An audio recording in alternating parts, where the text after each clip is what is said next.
Let us begin now by first placing our awareness in the area of the heart.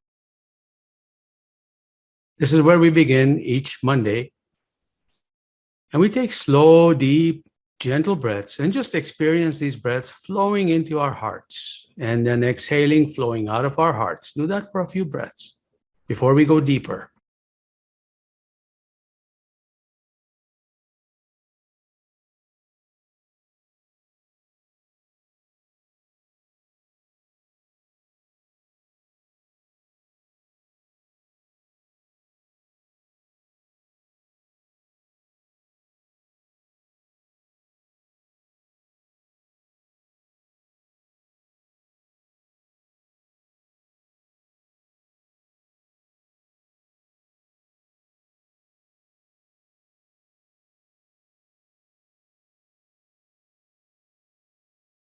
And now see if you can draw these breaths and visualize them going all the way down to your root chakra or your perineum. And then as you exhale, exhale it from the root chakra and out to through your heart.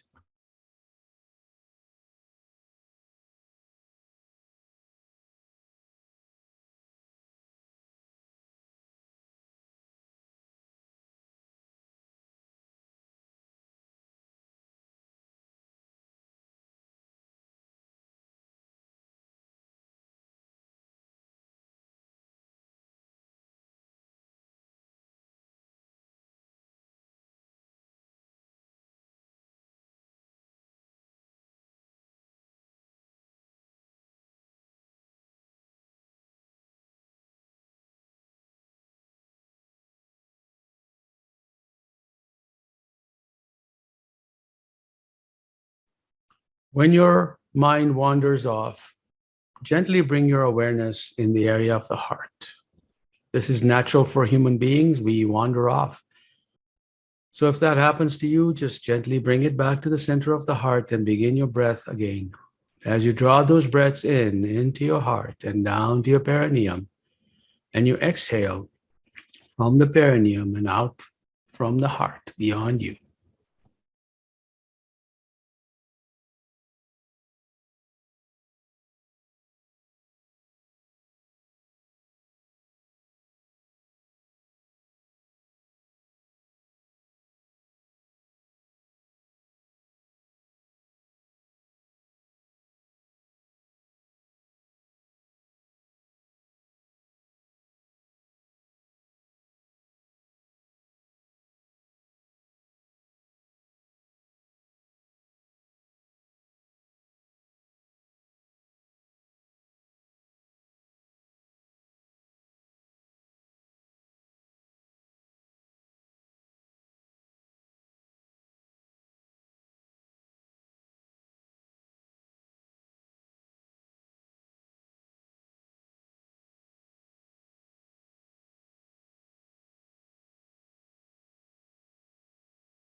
And gently open your eyes if you had them closed. We will do 5 more minutes in a brief moment when we do this. Thank you so much for joining me this morning. Today's topic is inspiration, a co-creative energy. I wanted to share with you an interesting thing that I've discovered for myself, and that it is something that I've always applied in my life, and I wanted to share with you in case you weren't aware, or if you were aware, perhaps this will add to that dimension of your awareness. But if you recall back in the 60s, and you may, some of you may not be born then, but if you recall in the 60s, you had the great speech, Going to the Moon by John F. Kennedy. John did not know how he was going to achieve this goal. And his speech basically famously said that we're not doing this because it's easy. We're actually doing this because it's hard. And it's a goal that we've set aside. And he inspired a generation of people, and they ended up achieving their goal. If you think about when the Allied armies were on the verge of losing World War II, Winston Churchill's inspirational speech about we will fight on the beaches, we will fight on the land, we will fight in the air, we will never surrender, inspired an entire frontline army. And they actually went on and prevailed. If you think about Rosa Parks, she didn't really give an inspirational speech that I'm aware of, but she actually ended up doing something that forever inspired a nation. And if you think about the suffrage movement, the women that did that, if you think about the Me Too movement, how a courageous action of one or a group of small women, small in numbers, started changing the entire culture, the North American culture, where now it is culturally inappropriate to sexually harass anyone. And those words, are shocking when I say that it's now inappropriate culturally to harass somebody, where before it was. You look at Vladimir Zelensky right now. He has prevailed in Ukraine to the best he can in insurmountable odds, and held on by inspiring people, by sticking to the ground and saying, I'm not leaving, I'm staying here with my people. And he inspired an entire nation to repel the attack from Russia. Those are the kinds of inspirational things that fire up people. So, if we're, for us, if we're not inspired, if we're not inspiring others, what we're telling them to do something, we're saying, you must do this, you must do that. I mean, Winston Churchill could have said, I want you to fight harder. I don't want you to give up. I don't want you to do this. John F. Kennedy could have said, I want to put more money here and send people to the moon. All of these things would not have worked as well as the inspirational speech that was provided. Now, in both Winston Churchill and JFK's speech that I referenced, both used the word Almighty God. It was very much a spiritual expression that because there's no greater inspiration to people than something that is greater than themselves. So for us, what lessons does this have in our own lives? Because this inspired a generation, a nation, and shifted an entire culture of humanity, at least in the North American continent. For us, when we are achieving something for ourselves, even if we want to say something not as lofty as landing on the moon, but I want to have a house on a beachfront somewhere. When we are inspired to do that, most of us move into that how am I going to get there? What I need to maybe work an extra shift at work, or I need to take a second job. And that drops our level of inspiration. The idea here is that these wonderful leaders that I cited, what they did was they inspired a generation by allowing them to hold a vision in their hearts. It's a heart vision. And that's all it took. And it mobilized people to fight from the heart and struggle from the heart. So if you are trying to achieve something, need to drop to the heart to get that inspiration, and not worry about the how, because as soon as you go into the how am I going to get there, your vibration drops and you're not going to get there. So I just wanted to share this with you. More on that after we do the next part. So let us see if we can engage our inspirational energies here right now. All right, so let us now begin to go into that mode of inspiration. Let us begin to now continue to place our awareness in the area of the heart. You may close your eyes if you want. This is probably best to really get that awareness in your heart and stay there and be present, and taking the slow, deep, gentle breaths. And now take it all the way into your heart, down to your perineum, root chakra. And then as you exhale from the root chakra out from your heart, Do not hold these breaths at the top or the bottom. Just allow it to flow naturally and get that rhythm going. And as you move into that great rhythm, hold a vision of your future, hold a vision of a desire, hold that vision that allows you to just stay in that vision, in that feeling, and allow it to just penetrate your heart as a vision.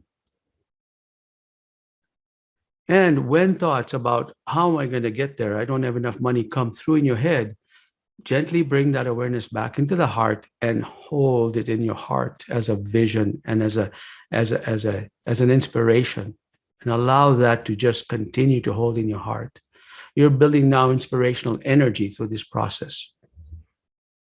As you continue to take these slow, deep, gentle breaths, experiencing them flowing into your heart, down to your root chakra, and out from your root chakra, out from your heart. Very gently, very lovingly, with a gentle smile on your face, and holding that beautiful inspiration and vision for yourself.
Ask your body for a deeper, more intense level of inspiration. Give yourself permission to be inspired even more deeper. There is an unlimited source of inspiration available to you. Reach for it, ask for it, humbly, gently, and lovingly. Invite it into your heart.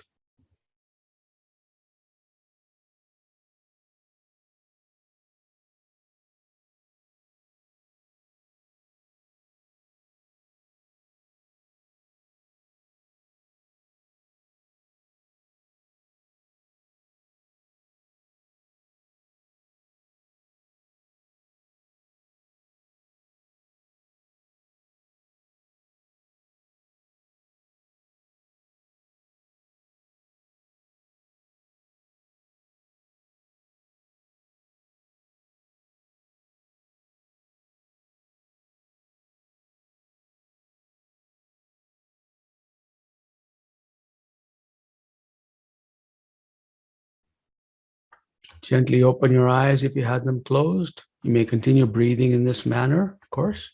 It's always good for your autonomic nervous system to be breathing in a balanced fashion. Practice this throughout the day.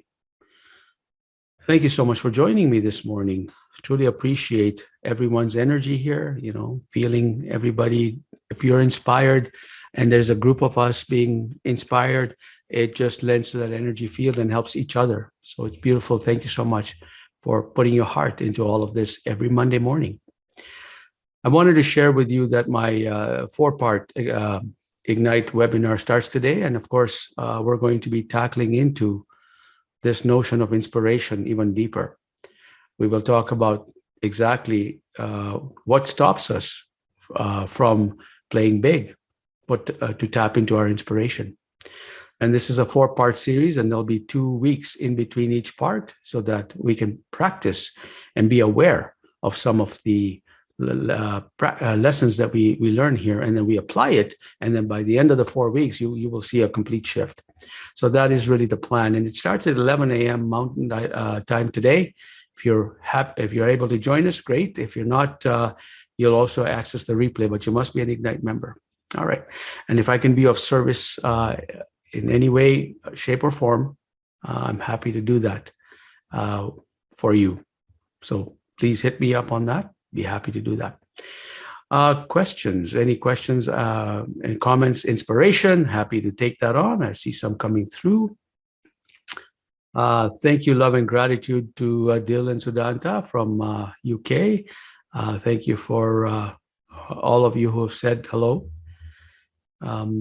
Sudanta mentions, thanks, Shamir, very inspirational. If you do not ask, you do not get.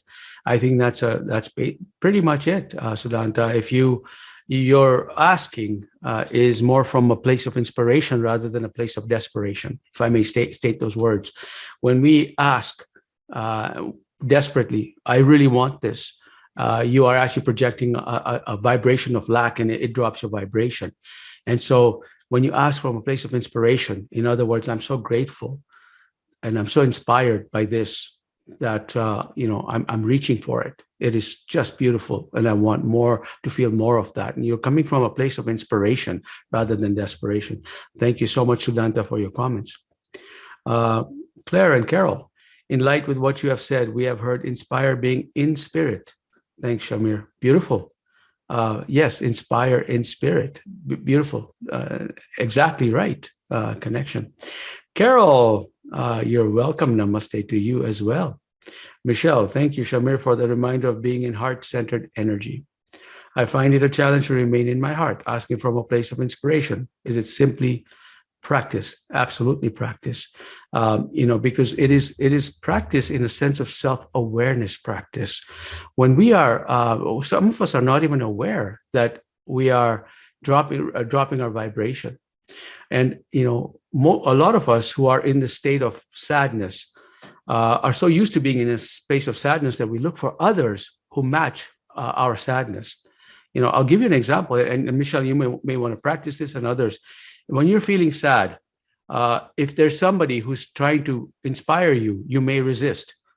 And you may just not want to be inspired because you want to stay in that bubble of yours because it's more comfortable. Your body is really efficient. Your body, if it's used to having sadness all the time or most of the time, it wants to stay there because it's more efficient to stay there. When you break out of a routine experience in your body doesn't want to move because it takes energy to do that. And so this is the key. Yes, it is practice, Michelle. Just like you want, marathon runners, you start out by running a block, and then you run 2 blocks, and you run 3 blocks, and then you amp up your nutrition or do something, different kind of training to do that. And it's practice till you get to that marathon. And so it may seem like sometimes that your invitation to become more inspired, then become more desperate, that invitation that you hold and you want to bring forward may be difficult at first, but the practice will then allow you to train your body to say, no, this is my new normal. So yes, to answer your question in a long-winded way, yes, it is practice and practice and practice. All right. I don't see any other comments coming through. So thank you so much for joining me this morning. If you're going to join me at 11 o'clock for the program, I look forward to seeing you live, otherwise on the replay. Take care for now, and we'll chat with you either at 11 o'clock or next Monday. Bye-bye.